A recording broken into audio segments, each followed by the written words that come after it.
If you're having any difficulties accessing anything in this video tutorial, please contact our help desk by email at aoe.gmshelp@vermont.gov or by phone at 802-479-1044. We will help you find alternative means to access this information. If you are looking for more information on accessing the GMS platform, please see the GMS user manual located in the training section of the GMS landing page. Recorded to show how to complete the central data application within the new grants management system being brought online for FY19 with the Vermont Agency of Education. I'm looking right now at the login page. We're not going to talk about the login process today. There's a different training video that shows how to log on and gaining credentials into the system. And if you need information on that, it's available via a link here in the training section of the GMS landing page. I'm going to switch into the test system for just a second to show an illustration of how to complete a central data collection. I'll be logging on using credentials that I have set up that are associated with a specific organization within AOE, within the state of Vermont there. When I log on to the system, it takes me to the menu list page where everyone will be clicking on the GMS Access Select link. At that point, go ahead and delete that application for a second.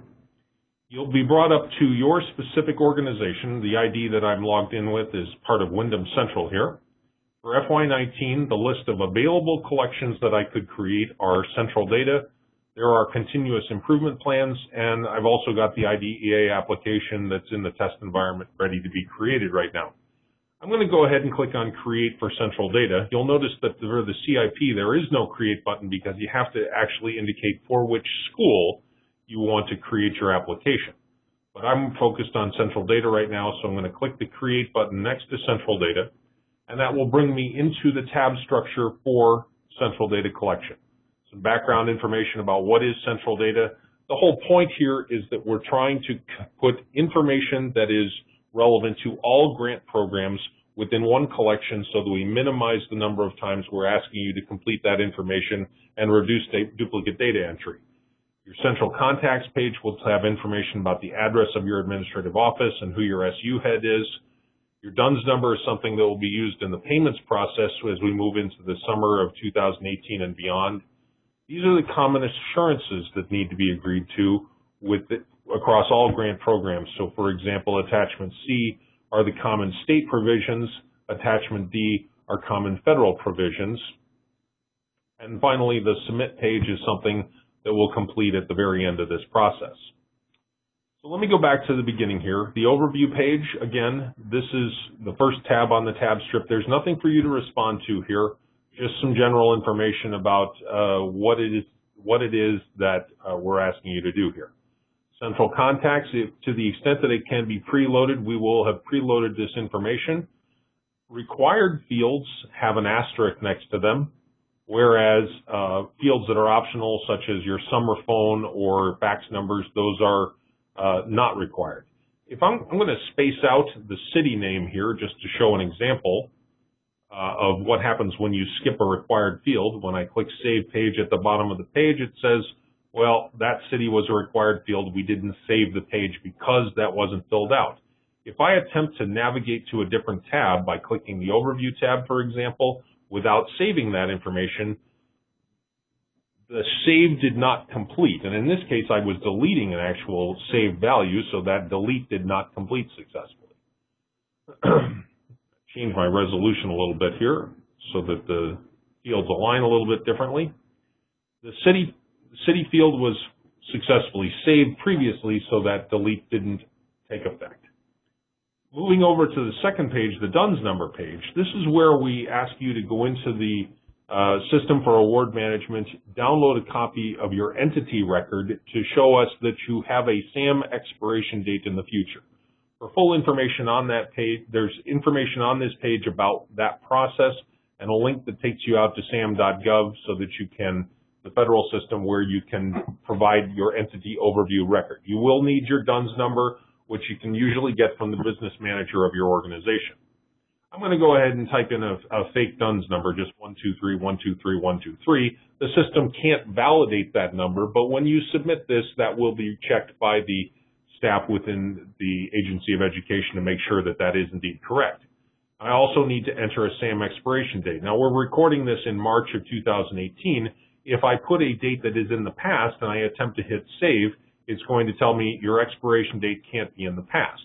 The agency can't pay you if your expiration date is not in the future.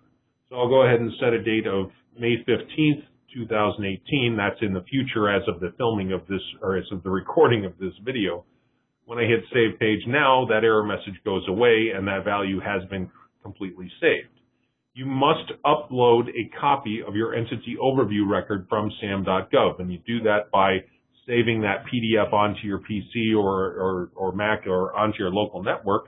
I'm going to browse into the hard drive of the computer that I'm located on right now, and I have this sample PDF document, which I'm just going to use for purposes of testing. Now, if you upload something that's not actually your entity overview record, the system you'll wind up having that rejected back until you fix that.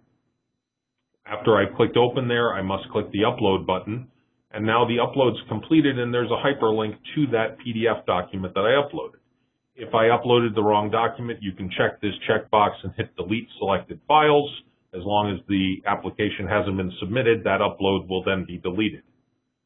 Re-upload that file again, and you'll notice that the name of the file that's been uploaded is redisplayed, and it includes the date and timestamp when that was uploaded, along with some information about the user ID of who uploaded it.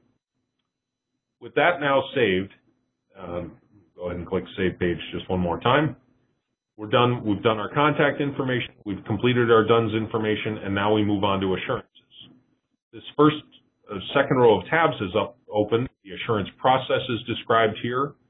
And then attachment C, again, as I mentioned, is the state assurances. Only authorized representatives of your organization will be able to save this page. I click the checkbox that says, by checking this box and saving the page, I certify that I read it, understand it, and will comply with it. And you scroll down to the very bottom of the page, that's where you can actually save the checkbox after you've read all 32 parts of that. Now that that's saved, we've recorded your organization's agreement to those state assurances. Attachment D are more federal assurances, talking about HIPAA and confidentiality, lobbying, debarment, trafficking in persons, a variety of federal assurances that are required. Check that checkbox. The district representative again clicks Save Page, and now attachment D is complete. And the final tab in the assurances process, this assurances agreement, restates that yes, you did assurance C, yes, you did assurance attachment D, excuse me. If there are future assurances that have to be added, those will be added as an amendment process out here. And once a year, your district or organization must click Legal Entity Agrees. And when I do that, it's going to fill in today's date here as March 16th. Now on the Submit tab, the assurances were agreed to on March 16th will forever display. I have to run a process called the consistency check to make sure that I didn't skip anything or leave anything out, skip a tab. It tells me that I ran the consistency check, which locked the application at this time and date, and I can go ahead and hit the button that says Submit to the agency for review. When I hit Submit, the application has been submitted for review displays. Back on the Access Select page, it now says that central data was submitted for review on this date. If the agency has any concerns with your submission and returns it for changes, this Review Summary button will show you how to access that feedback. Right now, since it hasn't been reviewed, I can't actually look at the review checklist here that the agency will be looking at. But this is where, by selecting this radio button, hitting Review Checklist, you can see that feedback in the future, which will primarily focus on, is there an issue with your entity overview record? That's a quick tour of completing central data within the GMS. For any further questions, please use the help desk link at the bottom of every web page in the system, aoe.gmshelp@vermont.gov. Thank you very much for listening.